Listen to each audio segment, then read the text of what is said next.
Progression on me, progression on three. No plugins. We live. Chuck Morris in this thing, man. How you feeling, bro? I'm feeling great. Chuck is my guy, man. Out here in Vegas. I done worked with him in Vegas, in LA. I done actually tapped in with him in Austin, Texas. Yeah. Putting in his work, bro. So before we jump into the interview, of course, I got to do my disclaimer.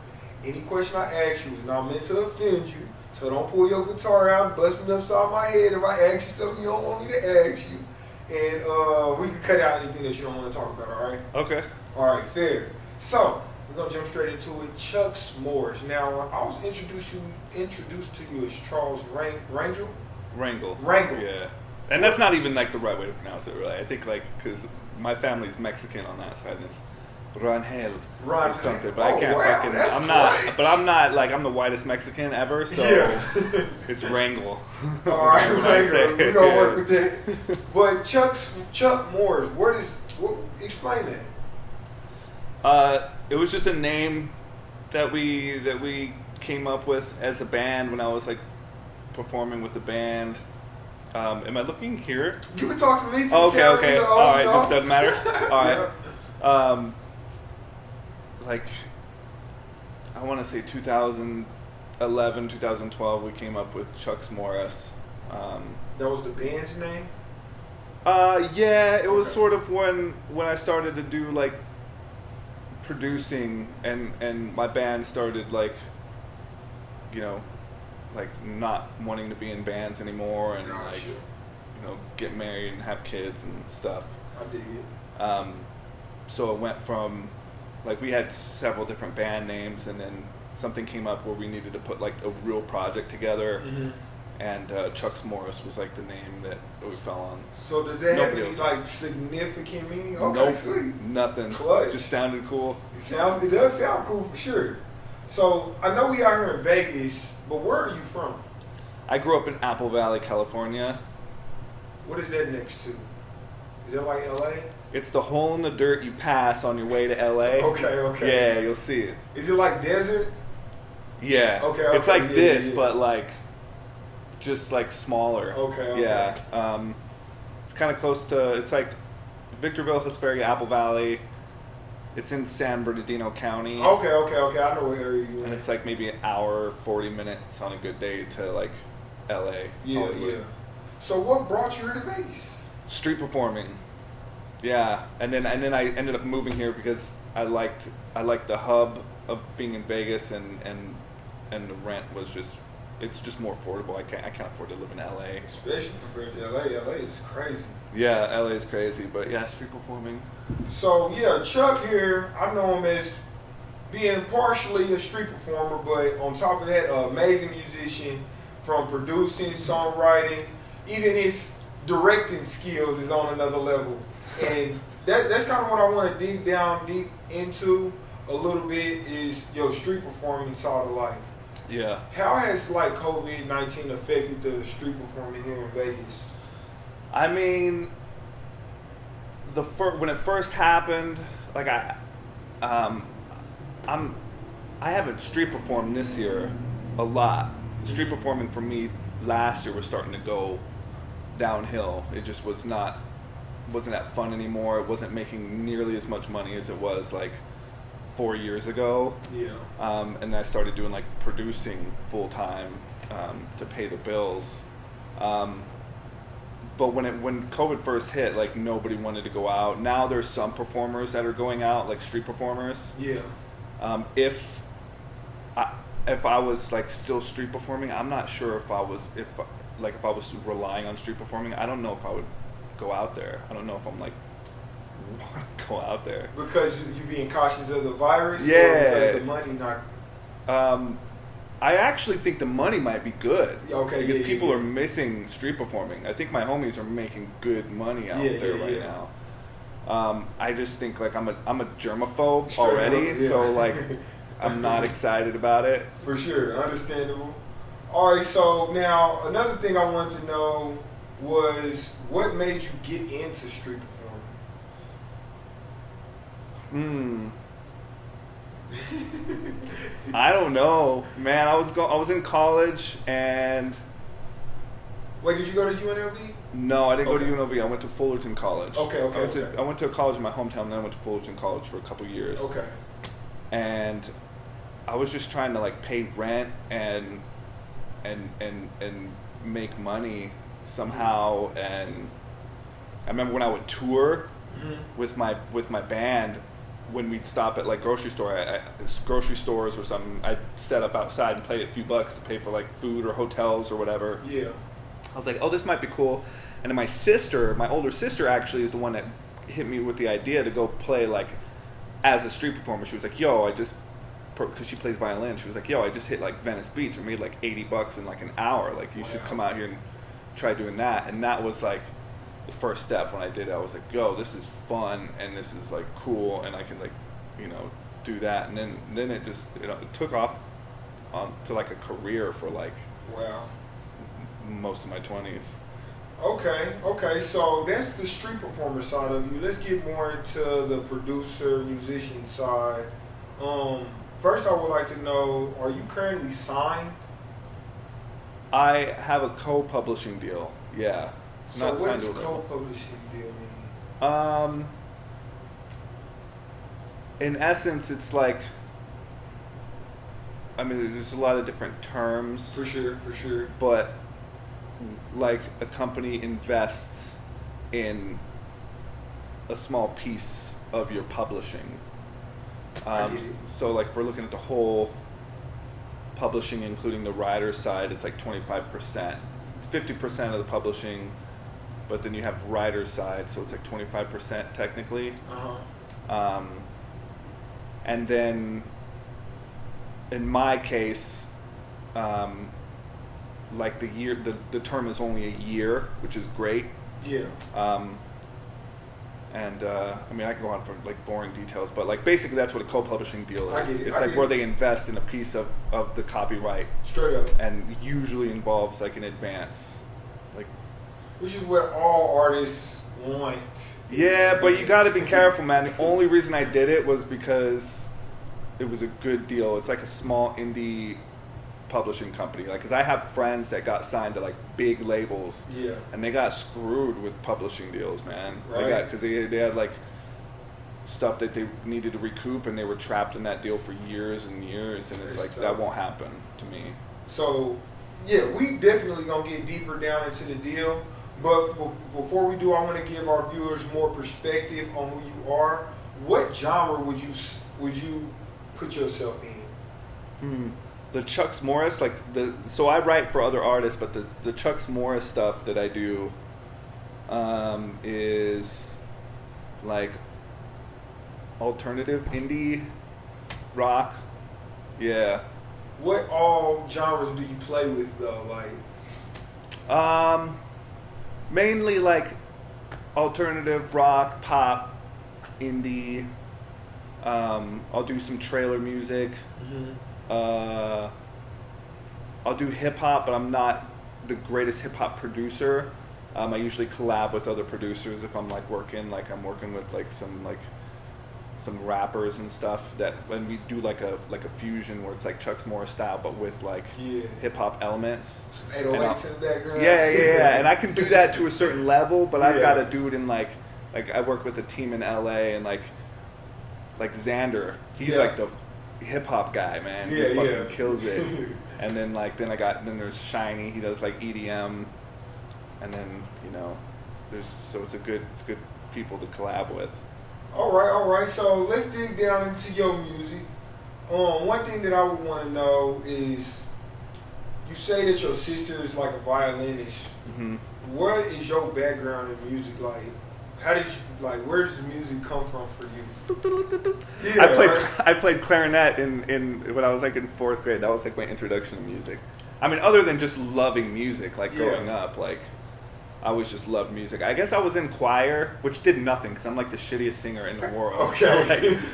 So, I did choir when I was like in elementary, like 2nd grade or whatever. But I'd say my first like playing an instrument and like studying music was maybe like 4th or 5th grade. Like clarinet, and then saxophone, which is a lot cooler, in like middle school and high school.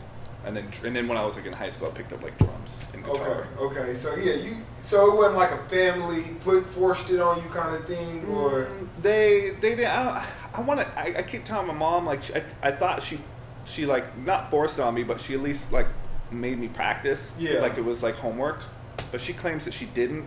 Yeah. And like I just want to do it. I knew that I know when I started learning guitar, it was all my idea. But like I feel like the saxophone and clarinet, like she was like, okay, you need to practice, but she's like, no, you wanted to. Yeah. I'm like, I call BS on that.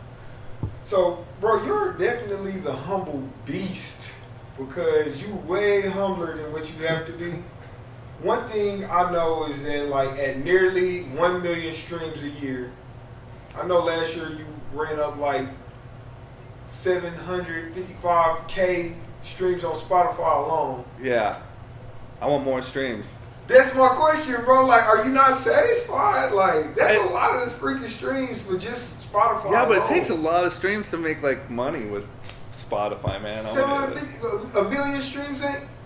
That gotta be something. It is, but it's not. Streams like what is it? 0.001 cent per stream or something like crazy, like not cool. Okay. But no, I like streams. What's funny is like it doesn't translate. Mm-hmm. Like it's really difficult to translate. Like because I know artists that have like a lot of streams in the millions, like on songs on Spotify, but it doesn't translate to the social media, or vice versa. Like I know a guy out here who's, I mean, he's got to put out more songs, but he's young. He's like a really good. His name is Dylan Jacob, and he's like really good. Yeah. And a few other artists, but he's just a street performer. That's how I know him. And he's got like 200,000, 250,000 followers on like Instagram, but his streams are pretty low. Yeah. So it's a weird like I see. thing to kind of. It'd be nice translate. if you did correlate, though. Yeah. I get it. But again, you're still the humble beast. All right, so you've had companies like Spectrum, America's Got Talent, Showtime's hit TV show Shameless publish your records. Yeah. When you make music, are you aiming for big companies to pick it up, or are you simply just making it because, like, is that your end goal? Like, okay, I know a company gonna pick this up. That is always my mindset at this point when I'm trying to make a song. I still do songs that I like. Like I still make music that I love. That's right. I just have to like formulate it. Like usually the biggest part is like the lyrics, and like because I always in my regular songs I throw a lot of beat hooks and different like melodies and catchiness to it, anyways. But I always have the mindset of like where can this be used, because that's like sort of how this music making pays the bills for me now. That's right. That it can be used, and it's also a great platform because that drives up streams. Like people will hear the song and they'll Shazam it and they'll listen to it. So that helps with like driving up streams. Okay, I get it. All right, so are there any other places outside of Spectrum being on TV commercials or America's Got Talent being on TV and TV shows like Shameless that your music has been published that you feel like, wow, I gotta kind of pat myself on the back for that one? Yeah, there's been a few. There was like some that I don't post because like I just forget, like some Netflix series. The coolest ones are like Spectrum or like big advertisements. Like I think a couple years ago I got like a Nissan commercial or something. Nissan or like freaking commercial. I didn't know that, bro. Or like a Miller Lite commercial or something. Those are cool. Bro, those are see cool. how he said or something. Like it's not a whole Miller Lite or Nissan, $1 billion brand. Yeah, man. Like, yeah, but it all depends on the ad too. Like, like certain ads are better than others. But like those are that's like a big, like those are like big boy placements or like the ads. And then Netflix or like they're cool to say like, hey, I was on Netflix. Yeah. But they're not like making me a bunch of money.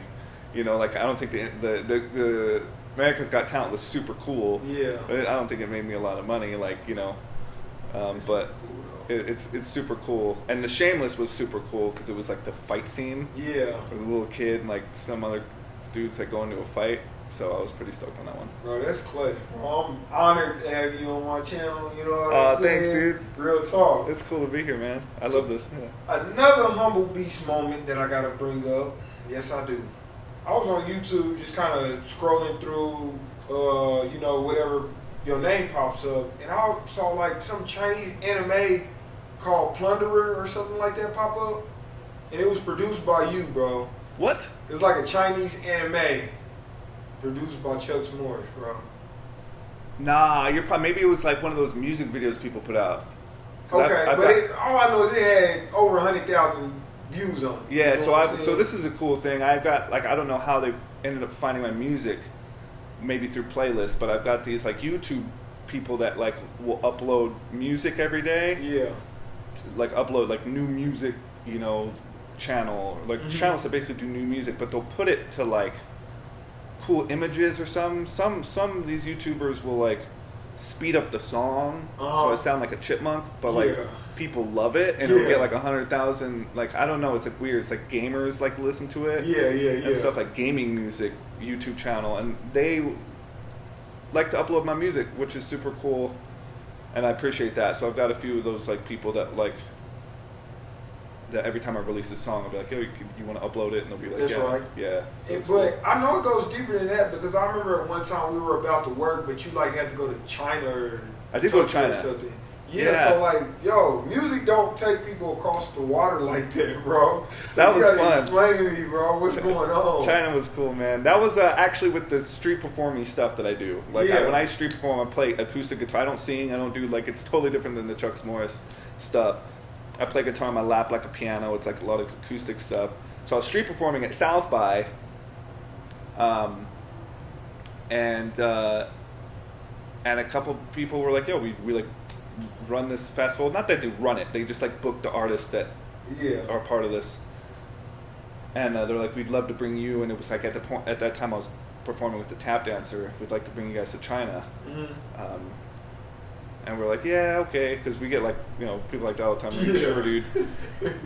Come on, we get blocking the crowd, like, like literally. And then eventually, they actually hit us up and they followed through, and it was like one of the best experiences that I've ever had there. Mainly because it wasn't so much about the performance, but the premise was 200 performers from around the world were put up in 2 hotels for like 2 months, and they performed every day at the festival.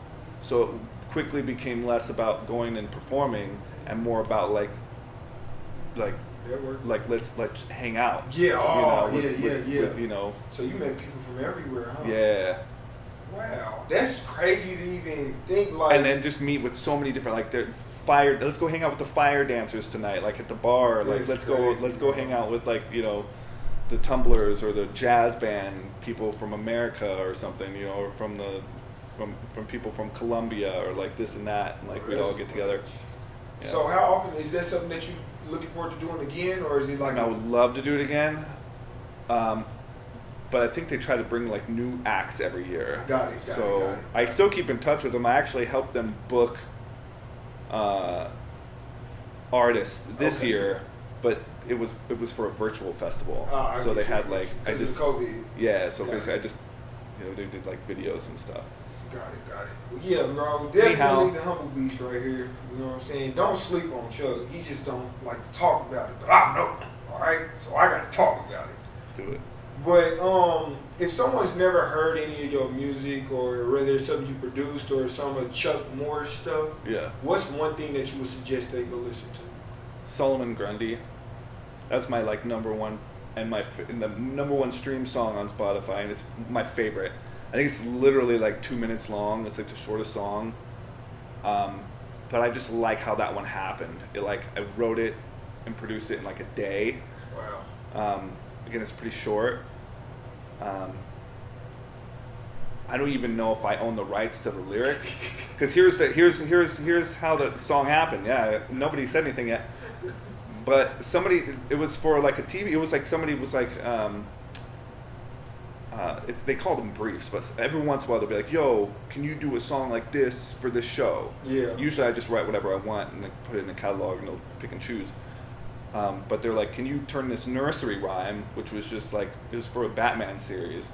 Mm-hmm. So Solomon Grundy is like a character, and it was just this nursery rhymes of like little kids, like Solomon Grundy, born, and they're like, can you turn it into a song? And I did. They didn't use it, so I just released it. Yeah.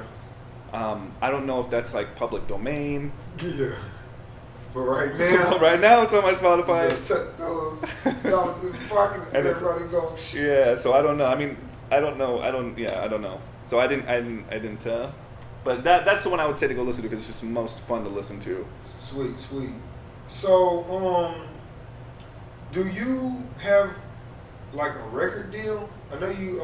We spoke briefly about like the you being signed, but I don't know if signing and a record deal are the same situation. Record deals, I don't know too much about record deals. I know it like involves like the masters to your song. Nobody like owns my masters. It's just a co-pub deal. Okay. It's different than I think like I don't know if like what a full publishing deal is. It's different than a co-pub deal. Mm-hmm. But now even more than co-pub deals, there's like another thing that's becoming more popular. That's like is like a admin deal. Where it's like companies will just admin your stuff, and that's what they just. What is admin? Admin is just like they just collect on your behalf from like a bunch of shit, like stuff that goes through like ASCAP and performing rights, and like from wherever my music's being used. Okay. Like they kind of administer it for like a fee. Oh, okay. Which is fine. Like you definitely want to pay people that are like, doing stuff like that. So, but a co-pub deal is where they like. Though they will, for the songs that are involved in this co-pub deal, they will have a piece of the publishing for the duration of the copyright. Yeah. Which is like forever in artist years, unless something happens. And I mean, you can always, there's always like buy it back or like another company wants to buy it from them. Okay. But that's what a co-pub deal is. Yeah, not a record deal. So in hip hop culture, I know it's commonly spoke about that like a record deal is like a bad thing or something to avoid. And generally speaking, of course somebody can break down what I'm saying, but generally speaking, whenever people talk about record deals in hip hop, it's kind of like something that you want to avoid, be all independent and XYZ. What's your perspective on that statement of avoiding record deals? Man, I mean, I don't know if it's just as like black and white as just avoid record deals. Yeah. You know what I mean? I would say do your best without a record deal as long as you can, because they're not as necessary. I think. Okay. Now I think artists just have so much power and leverage now. Even like publishing deals, like. Don't try to stay away from major deals because you're gonna get. It's really hard not to get screwed. Yeah.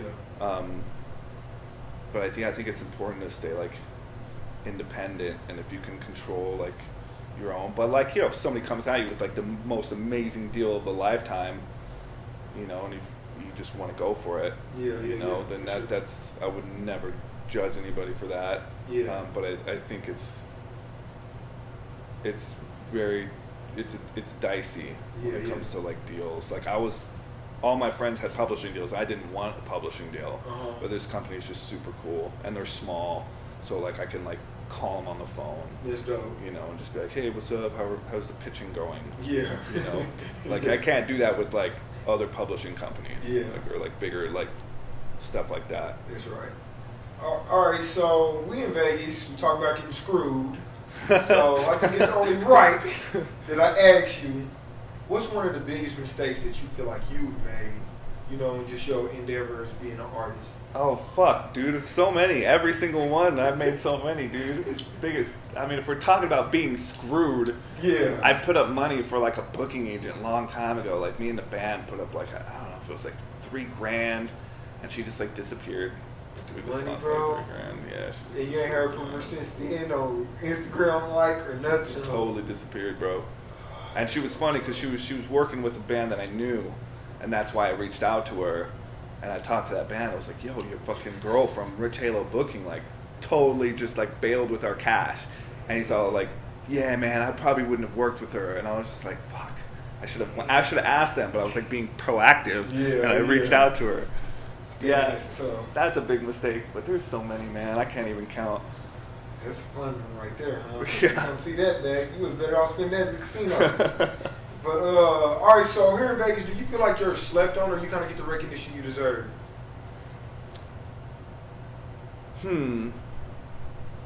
I mean, I feel like if I'm getting slept on, it's because I'm sleeping. You know what I mean? Like it's the work I put into it. You know what I mean? Because some days I wake up and I be like, I need to work harder. Yeah. You know, and I think, you know, I've had some friends in the recent years that have like put in the work that I've always wanted to put in. Yeah. And with obviously a little bit of like luck and being at the right place at the right time and kind of stuff like that with like the way they're doing music, but just being super clever and succeed beyond like anything that I've ever seen my friends succeed. And it's really cool to see. So I think it's just about putting in work. You're not going to be slept on if you're putting in the work. There it is. So it's just about grinding. I like that, bro. I like that.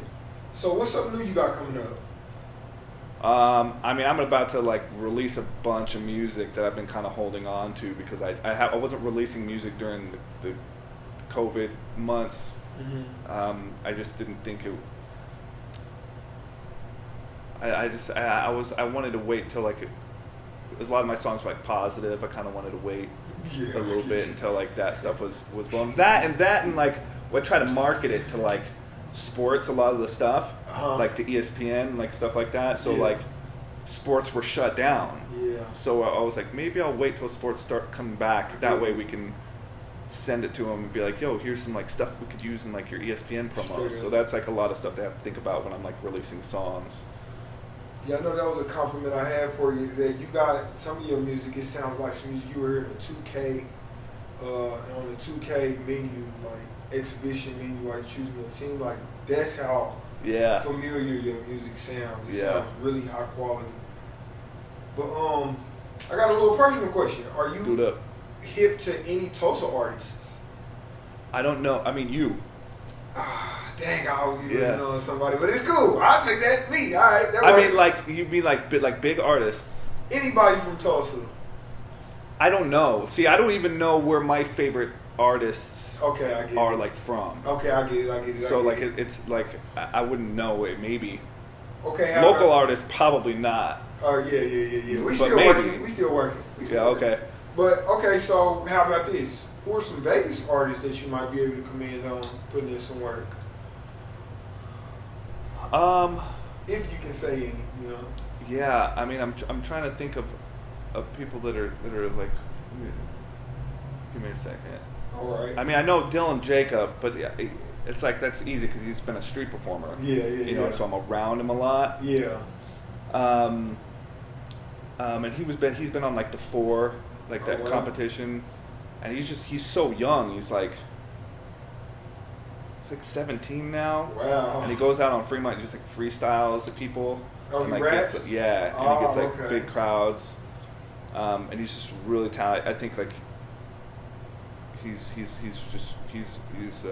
really good. And there's some local bands that are putting out some records. But they keep changing their names, so I don't even know. I get it. I get it. Well, okay, so I got a few more questions for you, Chuck. And one of them is this. I know a lot, being an outsider, when we look at Vegas, a lot of us just think of Vegas as the Strip. Yeah. And that is Vegas' identity to an outsider. But you being an insider, do you feel like Vegas has its own identity with music? Honestly, I don't know, man. I spend most of my like I know more about like LA music than I do. You know, when I'm out here, I mean, when I used to come out here, I used to just be street performing, and now when I'm out here, I'm usually at home producing. There it is. You know, I'm not like out like looking at live shows. There it is. So it's hard for me to like try to. I still feel, even being an insider in Vegas, I feel like Vegas still isn't a real city. There it is. You know what I mean? That's how I look at it. Like, no disrespect to Vegas, but just being an outsider, all you hear about is go to Vegas and spend a whole bunch of money on the street. Yeah, I mean, I think that Vegas revolves around the Strip. Yeah. And it's still, even living out here, it doesn't feel like a real city, even though I live like 25 minutes off of the Strip, you know, or something. Yeah. Like I don't, you know, there are some really nice parts of Vegas though, and those all exist at the very edge of Vegas. Yeah. Like, cause then you can see everything, and it's just nice. You're up against the mountains and stuff like that. Yeah. Yeah, man. I don't know too much about the music. I don't know too much about the music scene. Sucks to say. Yeah. Sorry for people from Vegas right now. Not representing very well. You know. What makes you prefer Vegas over Cali? I mean, I could save money here. Okay, there That's a big is. one, you know. I can do music videos with Spence. Right. If LA, if I was living in LA, it'd be like I wouldn't be able to put money away. Yeah. And I think that's the biggest part. Like, my friends that live in LA are just like, unless they're making like 100K or more a year, it's like really hard to just sort of like build. Yeah. You know, but it's you know, but there's like drawbacks. You know, like LA is like the hub, man. It's like where everybody's at. Like all the sessions that I do are in LA, so I have to go to LA once a month anyway. Yeah.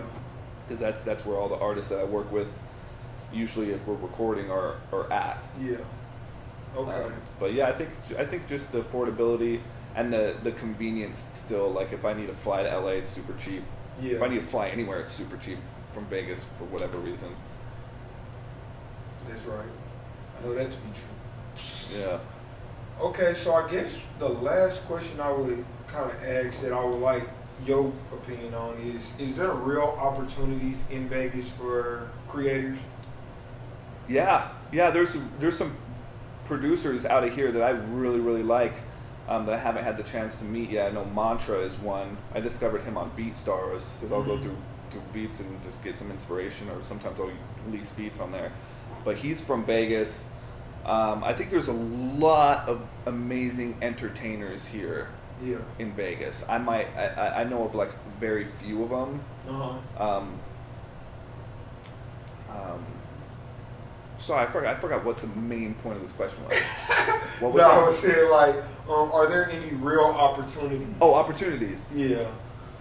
I mean, now during COVID, maybe not. Yeah. But like, yeah, definitely, man. Especially if you do like cover songs and shit like that, man. Up. Like, you know, like live entertainment, man. It's all over the place here. Okay. You know, it's definitely Vegas is a good place to be, and it's growing, so it's really good, and you have a lot of really amazing entertainers here. Yeah. Sober Junkie, he's another artist that I'm looking at. Yeah, he's another. His name is Sober Junkie. He's like a singer, but he's like, I love what he's doing. He's kind of growing. Yeah. That's an interesting name, Sober Junkie. Sober Junkie, yeah. But hey, bro, that's pretty much all I got for you. You got any shout outs that you want to make? Shout out my mom. Shout out Hi, my Mom. No, boys. just kidding. Mom, No, she's the white side of me. Oh, okay. Yeah, so like, she's why I'm the whitest Mexican. Well, shout out to moms. Yeah, no, shout out to everybody watching this video. Thanks for watching and taking the interest, even if you might not have heard of me or not. Salute. And shoot, bro, tell them where to follow you at. Chuxx Morris, ChuxxMorris, anywhere, Instagram, YouTube, TikTok. Go follow that man, Chuck Morris. Being my guy for probably been cool for about 4 years now. Yeah. We got some history, bro. Yeah. That's my guy, man. Y'all go follow him. Stay tuned. More content. We out. Woo. Progression on me, progression on 3. Shit on, here we go. Like this. Look, 7 days a week.